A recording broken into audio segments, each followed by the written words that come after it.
Bonjour à toutes et à tous, bienvenue pour cette deuxième présentation qui parlera du biomimétisme. Cette fois-ci, je vais essayer de vous parler du biomimétisme et de comment la nature pourrait nous aider à atteindre la transition écologique. Tout d'abord, une définition que j'ai donnée hier et que je vous redonnerai maintenant, la définition du biomimétisme. Le biomimétisme est une approche consistant à étudier la nature sous toutes ses formes et à en tirer des développements technologiques. On s'en inspire afin de concevoir des matériaux, des stratégies, des procédés novateurs. Mais comme l'a défini la scientifique Janine Benyus en 1991, le biomimétisme ne doit pas être simplement de l'innovation pour de l'innovation, mais doit être au service de l'humain, créer des procédés ou des matériaux moins polluants, moins consommateurs d'énergie, recyclables. Aujourd'hui, je vais vous apprendre quels sont les grands principes du vivant et ce que nous pouvons en tirer en tant qu'être humain. Et je vous présenterai également quelques solutions fondées sur la nature.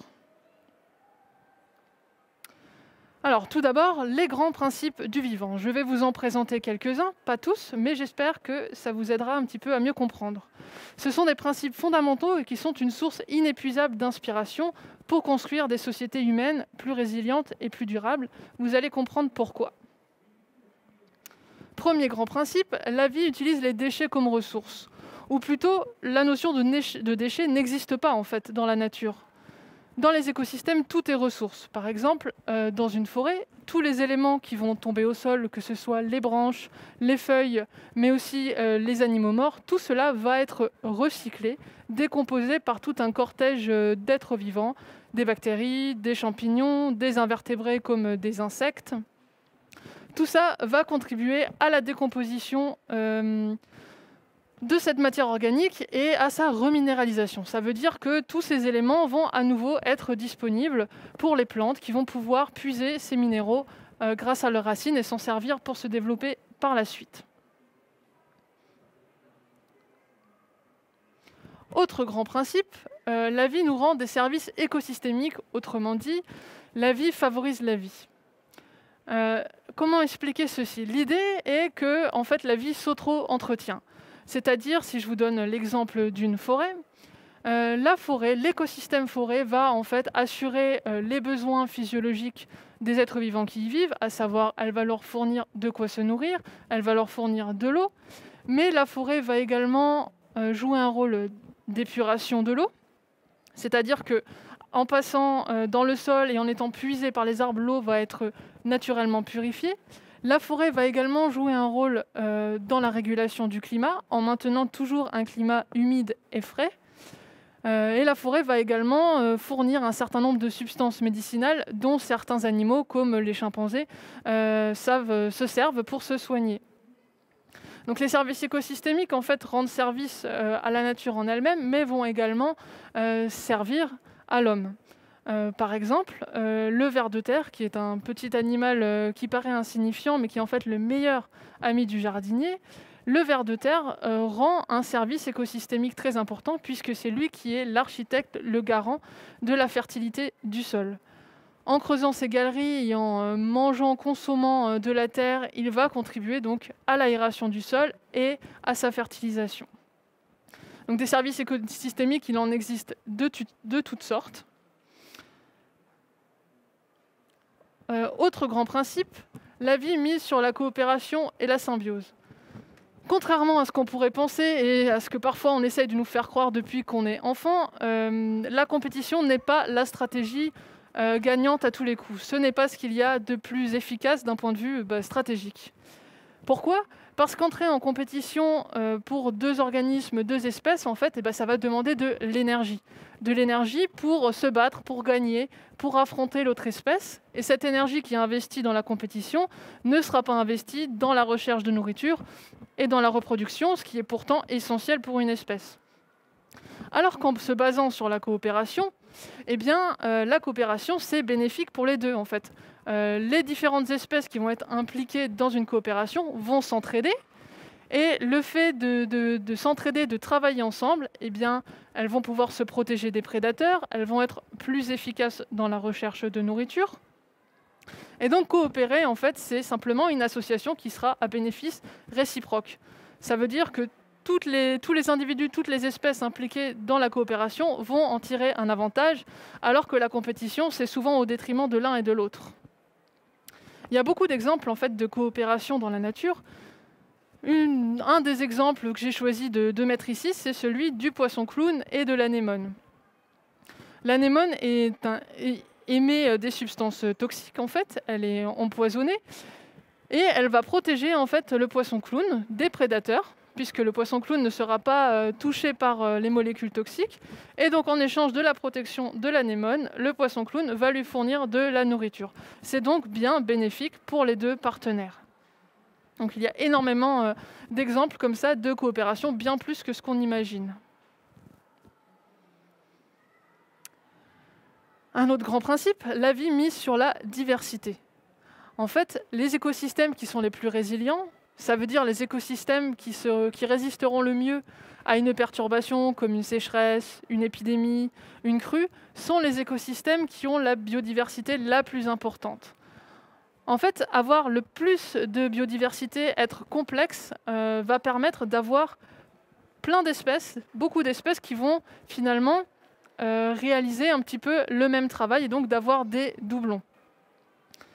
Par exemple, dans les écosystèmes coralliens, on va avoir des poissons brouteurs et des oursins. Les poissons brouteurs et les oursins vont se nourrir d'une algue et empêcher la prolifération de l'algue. Ça veut dire qu'on va avoir un équilibre entre le développement de l'algue et la pression exercée par les poissons brouteurs et les oursins. Si pour une raison ou pour une autre, les oursins venaient à disparaître, il y aurait toujours les poissons brouteurs pour limiter la croissance de l'algue. Donc ça illustre bien qu'en démultipliant les solutions et les fonctionnalités, on arrive à avoir des écosystèmes complexes, et plus ils sont complexes, plus ils vont pouvoir résister à des perturbations et se remettre après des événements comme une crue, une maladie. Donc la biodiversité est absolument essentielle à la résilience des écosystèmes. Un autre exemple dont l'homme pourrait également s'inspirer, c'est que la vie ne surexploite pas ses ressources. Déjà, la vie en circuit court, mon petit écureuil là avec sa noisette, il n'est pas allé l'acheter, c'est pas une noisette qui vient d'Espagne ou d'un autre continent. La noisette, il l'a trouvée localement, dans le petit bois, dans le petit bout de forêt où il vit. Donc la vie, c'est en circuit court, ça veut dire exploiter les ressources qu'on a localement à disposition. Il y a également tout un tas de mécanismes qui permettent d'éviter la surexploitation des ressources. Par exemple, les grands arbres qu'on trouve dans les forêts en France, que sont le chêne et le hêtre, ne vont fructifier que tous les 2 ou 3 ans. Le fait qu'ils ne fructifient que tous les 2 ou 3 ans va limiter en fait la reproduction des herbivores qui vont s'en nourrir.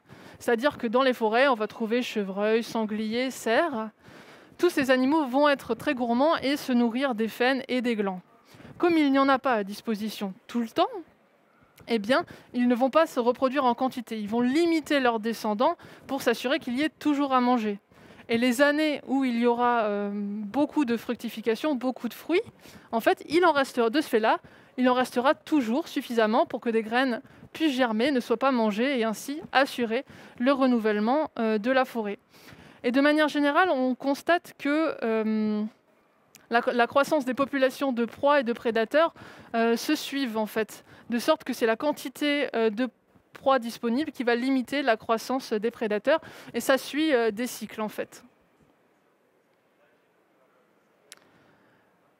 Un autre principe que j'ai choisi de vous présenter, c'est le fait que la vie se structure grâce à l'évolution.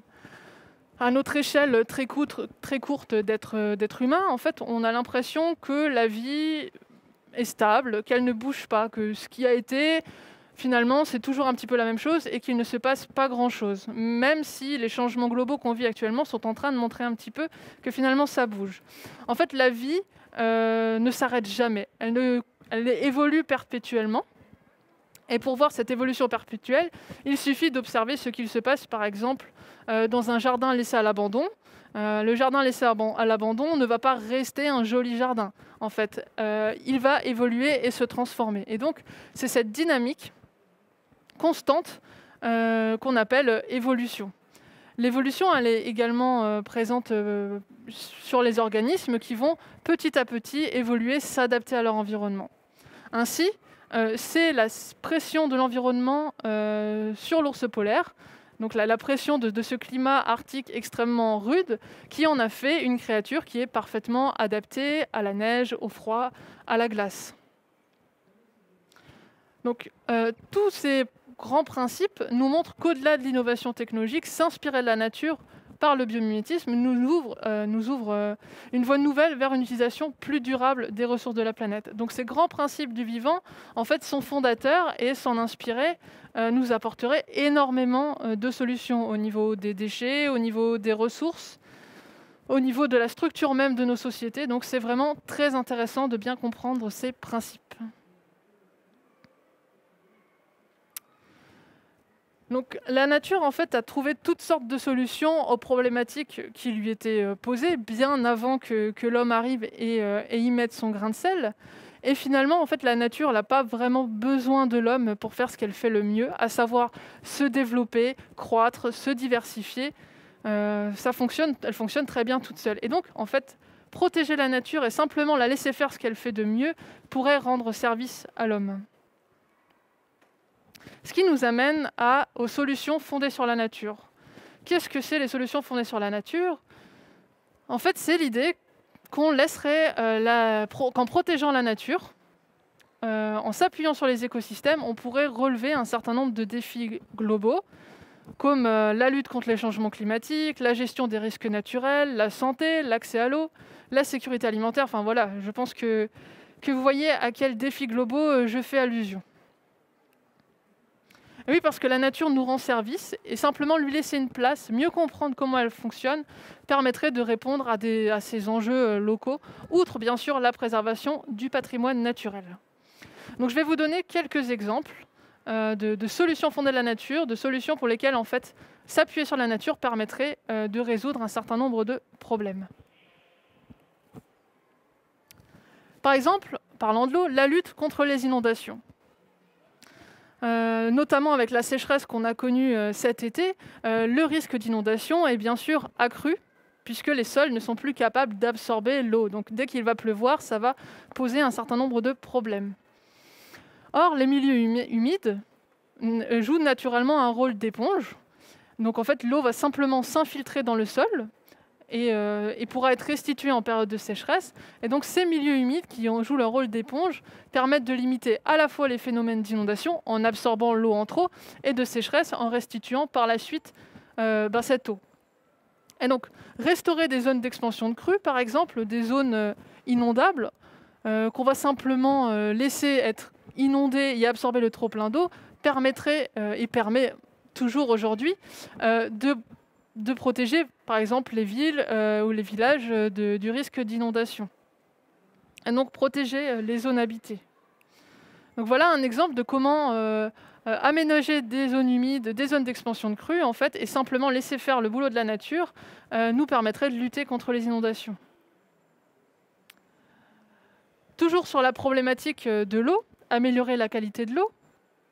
En plus de jouer ce rôle d'éponge, les milieux humides ont un rôle très important dans l'épuration de l'eau. En fait, l'eau, en passant à travers le sol, va être purifiée. De même, les arbres vont en puiser une certaine partie et vont également contribuer à l'épuration de l'eau. Et donc, en restaurant des zones humides, ou par exemple en créant des zones humides en sortie de stations d'épuration ou des zones de lagunage, il est possible d'améliorer la qualité de l'eau. Autre exemple, les îlots de chaleur. Les îlots de chaleur, c'est un phénomène qu'on trouve en ville, que peut-être vous avez déjà expérimenté, mais quand on se trouve en ville, il fait bien plus chaud que dans la campagne environnante. Il peut y avoir des différences de 4-5 degrés parfois. Il fait beaucoup plus chaud en ville parce que la ville, c'est du tout minéral et la chaleur n'est pas du tout absorbée, elle reste, elle se réfléchit. En revanche, les forêts maintiennent un microclimat qui est frais et humide. Vous avez peut-être déjà remarqué qu'en vous rendant en forêt, il fait toujours effectivement plus frais, plus humide. C'est lié à deux choses. Déjà, les arbres vont apporter de l'ombre de par leurs branches, leurs feuilles, mais contribuent également à la régulation du cycle de l'eau, puisqu'en fait, en puisant l'eau dans le sol, les arbres puisent l'eau dans le sol, mais vont également transpirer et donc réémettre cette eau, ce qui fait qu'il fait toujours frais et humide en forêt. Et donc, s'inspirer de ces mécanismes-là en végétalisant les villes permettrait et permet déjà de lutter contre ce phénomène d'îlot de chaleur. C'est particulièrement important pour faire face aux épisodes de canicule qui sont assez rudes pour les personnes habitant en ville. De plus, la présence d'arbres aussi va permettre de purifier un petit peu l'air et de le rendre plus sain, en plus d'apporter de l'ombre.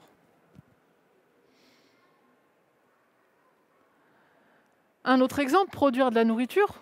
Et oui, on peut parler d'agriculture hors sol, d'agriculture hydroponique, mais il ne faut pas oublier que l'essentiel de ce que nous mangeons aujourd'hui est produit dans du sol, provient directement de la nature. On ne peut pas faire autrement aujourd'hui.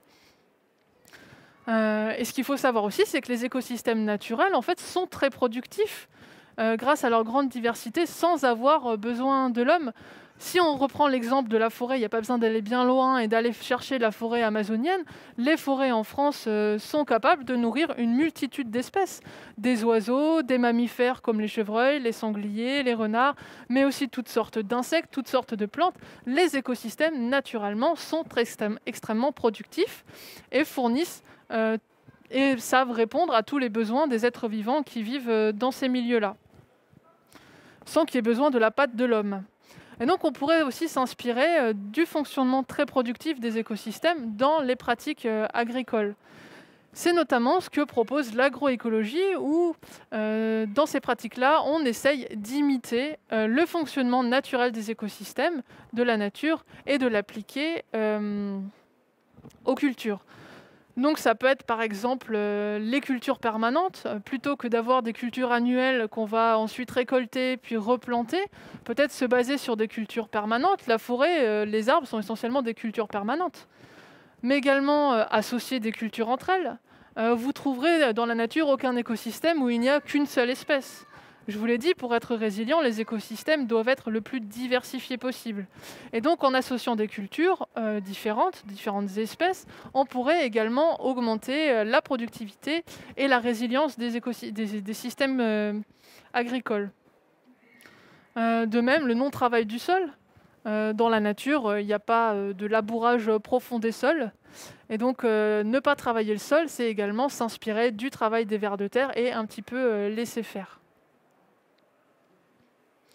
Autre exemple, améliorer le sommeil et la santé. En fait, ça paraît être une évidence, mais ce n'est pas pour rien qu'il y a des cycles jour-nuit.